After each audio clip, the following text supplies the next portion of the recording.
네, 박찬대 원내대표의 발언이 있겠습니다. 오늘 법사위와 가방위에서 입법청문회가 열립니다.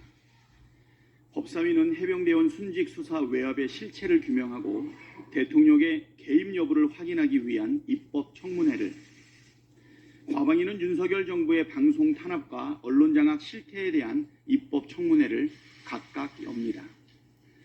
해병대원 순직 수사 외압 의혹의 경우 왜 장관 결재까지 받은 수사 결과 보고서가 뒤집혔는지, 경찰에 이첩된 보고서를 회수하는 과정에 누가 왜 개입했는지, 대통령은 어떻게 개입했는지 낱낱이 밝혀야 합니다.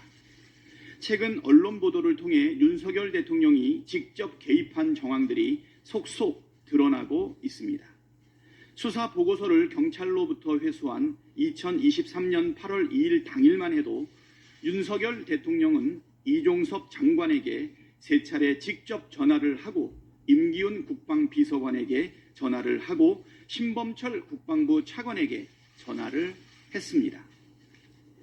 윤석열 대통령으로부터 전화를 받은 임기훈 국방비서관은 다시 유재훈 국방부 법무관리관에게 전화를 했고, 유재훈 법무관리관은 다시 경북경찰청 수사부장에게 전화를 걸었습니다.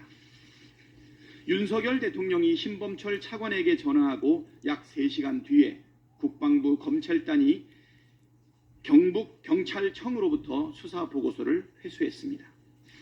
수사보고서 회수의 정점에 윤석열 대통령이 있다는 강력한 정황 증거입니다. 과거 특검은 왜 거부합니까? 죄를 지었으니까 거부하는 겁니다 라고 말했던 윤석열 대통령의 발언을 온 국민이 똑똑히 기억하고 있습니다. 윤석열 대통령이 왜 그렇게 기를 쓰면서 해병대원 특검법 통과를 방해하는지 잘 알 것 같습니다. 오늘 입법청문회가 윤석열 대통령이 그토록 감추고 싶어하는 진실을 가감없이 드러내는 자리가 되기를 기대합니다. 최해병 순직 1주기가 한 달도 채 남지 않았습니다. 민주당은 국민께 약속드린 대로 1주기 전에 해병대원 특검법을 통과시키겠습니다. 윤석열 대통령에게 분명히 경고합니다. 자신에 대한 수사를 방해하기 위한 거부권 행사는 포기하십시오.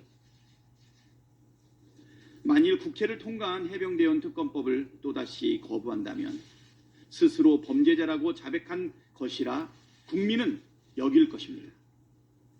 떳떳하다면 특검법을 반대할 이유가 하나도 없습니다.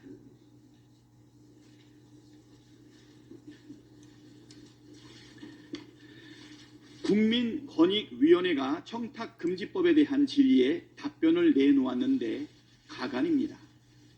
권익위는 영부인에게 300만 원 상당의 명품백 선물을 하려고 하는데 법에 접촉되는지 궁금하다는 내용의 질문에 청탁금지법은 공직자 등의 직무와 관련이 없는 경우에는 공직자 등 배우자의 금품 수수 등 수수를 제한하지 않는다고 답변을 달았습니다.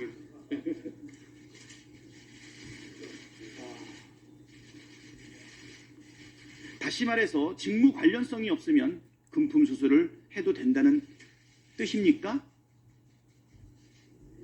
어처구니가 없는 헛소리입니다. 청탁금지법 제8조 1항에는 공직자 등은 직무 관련 여부 및 기부, 후원, 증여 등 그 명목에 관계없이 동일인으로부터 1회에 100만 원 또는 매 회계연도에 300만 원을 초과하는 금품 등을 받거나 요구 또는 약속해서는 아니 된다고 명시되어 있습니다. 즉 직무 관련 여부와 관계없이 동일인으로부터 1회에 100만 원이 넘는 금품을 받아서는 안 된다고 명확하게 규정하고 있습니다. 또 8조 4항에는 공직자의 배우자에 대해서도 동일하게 규정하고 있습니다.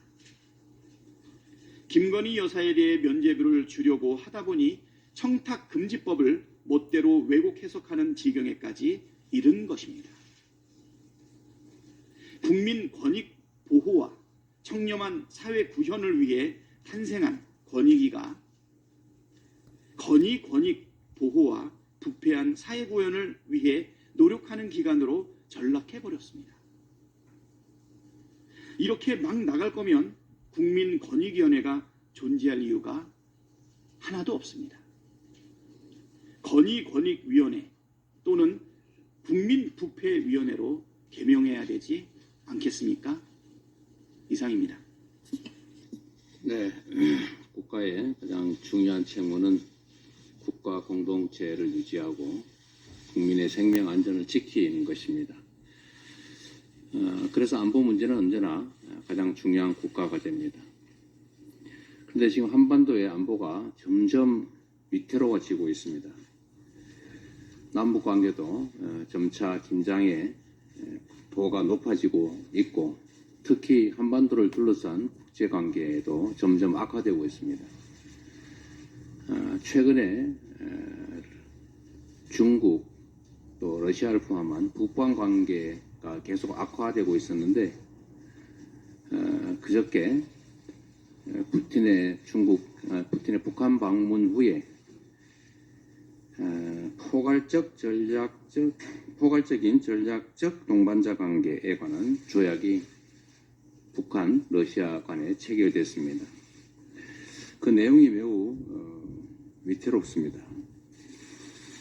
전쟁 상황이 발생하면 즉각 군사 지원을 한다.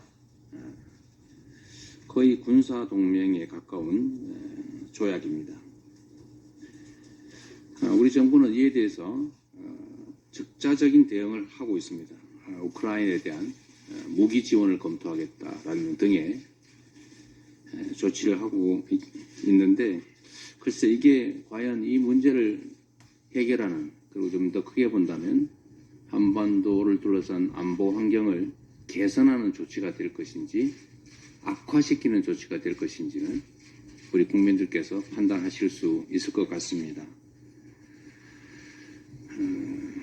문제는 왜 이런 상황이 발생했는지를 되돌아보는 것이고, 또 이런 상황을 개선하기 위한 안보 위기를 완화할 수 있는 방안이 무엇인지를 냉정하게 그리고 섬세하게 고민하고 시행해야 한다는 것입니다. 그래서 외교 문제는 중요합니다.